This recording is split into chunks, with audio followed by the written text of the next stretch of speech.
ನಮ್ಮ ಪಕ್ಷದ ರಾಜ್ಯಾಧ್ಯಕ್ಷರಾದಂಥ ಬಿ.ವೈ. ವಿಜಯೇಂದ್ರನವ್ರಿಗೆ, ನಮ್ಮ ಪಕ್ಷದ ವಿರೋಧ ಪಕ್ಷದ ನಾಯಕರಾದಂಥ ಅಶೋಕಣ್ಣವ್ರಿಗೆ, ನಮ್ಮ ಮೈಸೂರಿನ ಮಾಜಿ ಸಂಸದರಂಥ ಪ್ರತಾಪ್ ಸಿಂಹ ಅವ್ರಿಗೆ, ಚಿಕ್ಕಬಳ್ಳಾಪುರದ ಅನ್ಮೋಟಿವೇಶನ್ ಸ್ಟಾರ್, ಅನ್ಮೆಚೂರ್ಡ್ ಸ್ಟಾರ್, ಲಾಟ್ರಿ ಶಾಸಕರಾಗಿ ಆಯ್ಕೆಯಾಗಿರ್ತಕ್ಕಂಥ ಪ್ರದೀಪ್ ಈಶ್ವರ್ ಅವರು ಬಹಳ ಅಹೇಳನವಾಗಿ ಮಾತಾಡಿರ್ತಕ್ಕಂಥದ್ದನ್ನ ಖಂಡಿಸ್ತಾ ಇದ್ದೀನಿ. ಇವರು ಇವರು ಇವರು ಪತ್ರಿಕಾಗೋಷ್ಠಿಗಳನ್ನು ಮಾಡಿದಾಗ ಇವ್ರ ಕಮೆಂಟ್ ಬಾಕ್ಸಲ್ಲೇ ನೋಡ್ಬೋದು ಇವರ ಪ್ರಖ್ಯಾತಿ ವಿಖ್ಯಾತಿಗಳನ್ನೆಲ್ಲ. ಇವ್ರನ್ನ ಕರ್ನಾಟಕದ ಜನತೆ ಹುಚ್ಚ ವೆಂಕಟ್ಟು, ಅನ್ಮೆಚ್ಯೂರ್ಡ್ MLA ಅಂತಕ್ಕಂಥದ್ದೆಲ್ಲ ಇವ್ರ ಕಮೆಂಟ್ ಬಾಕ್ಸಲ್ಲಿದೆ.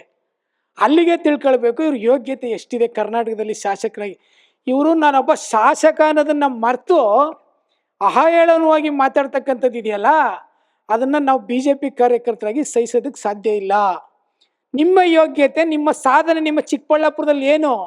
2 ವರ್ಷದಿಂದ ನಿಮ್ಮ ಯೋಗ್ಯತೆಗೆ ನೀವು ಏನು ಕೆಲಸ ಮಾಡಿದ್ರೆ ಚಿಕ್ಕಬಳ್ಳಾಪುರದಲ್ಲಿ? ಬರೀ ಅವ್ರನ್ನ ಇವ್ರನ್ನ ಟೀಕೆ ಮಾಡೋದ್ರಲ್ಲಿ 2 ವರ್ಷದಿಂದ ಕಾಲ ಕಳೀತಾ ಇದಾರೆ ಹೊರತು ಸೋಷಿಯಲ್ ಮೀಡಿಯಾದಲ್ಲಿ ಇಲ್ದೋದಕ್ಕಂಥದ್ದನ್ನ ಬರೀ ಇವರೇ ಸ್ವಯಂ ಪ್ರೇರಿತವಾಗಿ ಹುಟ್ಟಿಸ್ಕೊಂಡು ಮಾತಾಡ್ತಕ್ಕಂಥದ್ದನ್ನು ಮಾತ್ರ ಇವರು ರೂಢಿಯಾಗಿ ಬೆಳೆಸ್ಕೊಂಡೆ. ಬೀದಿಯಲ್ಲಿ ಗಲ್ಲಿಯಲ್ಲಿ ಚಿಕ್ಕಬಳ್ಳಾಪುರ ಜನ ಪ್ರತಿ ಹಳ್ಳಿಗೆ ಹೋದ್ರು ಸಹ ಅನ್ಮೆಚೂರ್ಡ್ MLA, ಇವನು ಮೆಚುರಿಟಿನೇ ಇಲ್ಲ, ಇವನು ಮಾತೇ ಬರಲ್ಲ, ಇವ್ನಿಗೆ ಯಾಕಾರು ಮತ ಕೊಟ್ಟು ಅಂತಕ್ಕಂಥದ್ದನ್ನ ಬೀದಿಯಲ್ಲಿ ಇವತ್ತು ಹಳ್ಳಿಗಳಲ್ಲಿ ಹೇಳ್ತಾ ಇದ್ದಾರೆ. ನೀವು ಮೊದಲು ಅವರ ಸಮಸ್ಯೆಗೆ ಸ್ಪಂದಿಸಿ ಅವ್ರಿಗೆ ಉತ್ತರ ಕೊಡೋಂಥ ಕೆಲಸ ಮಾಡಬೇಕು ಹೊರತು ನಮ್ಮ ಪಕ್ಷದ ರಾಜ್ಯಾಧ್ಯಕ್ಷರನ್ನ, ನಮ್ಮ ವಿರೋಧ ಪಕ್ಷದ ನಾಯಕರನ್ನ, ನಮ್ಮ ಮಾಜಿ ಸಂಸದರನ್ನ ಟೀಕೆ ಮಾಡೋದಕ್ಕೆ ನಿಮ್ಗೆ ಯಾವುದೇ ರೀತಿ ನೈತಿಕತೆ ಇಲ್ಲ. ಇವತ್ತೇನಾದರೂ ಜನಗಳು ಹಳ್ಳಿಗಳಲ್ಲಿ ಹೇಳ್ಕೊತಾರೆ twinkle twinkle little star, unmatured star Pradeep sir ಅಂತಕ್ಕಂಥದ್ದನ್ನ ಸ್ಲೋಗನ್ ಹೇಳ್ಕೊಂಡು ಬೀದಿಲಿ ಹೇಳ್ತಾ ಇದ್ದಾರೆ. ಮಿಸ್ಟರ್ ಪ್ರದೀಪ್ ಈಶ್ವರ್ ಅವರೇ, ತಾವು ಏನು ಕೆಲಸ ಮಾಡಿದ್ರೆ, ಏನು ಕಾರ್ಯ ಮಾಡಿದ್ರೆ ಅಂತಕ್ಕಂಥದ್ದನ್ನ ಮಾಧ್ಯಮದ ಮೂಲಕ ಬಂದು ಹೇಳಿ ಬಿಟ್ರೆ ನಮ್ಮ ಪಕ್ಷದ ಶಾಸಕರನ್ನ ಟೀಕೆ ಮಾಡೋದು ಬಿಡಿ.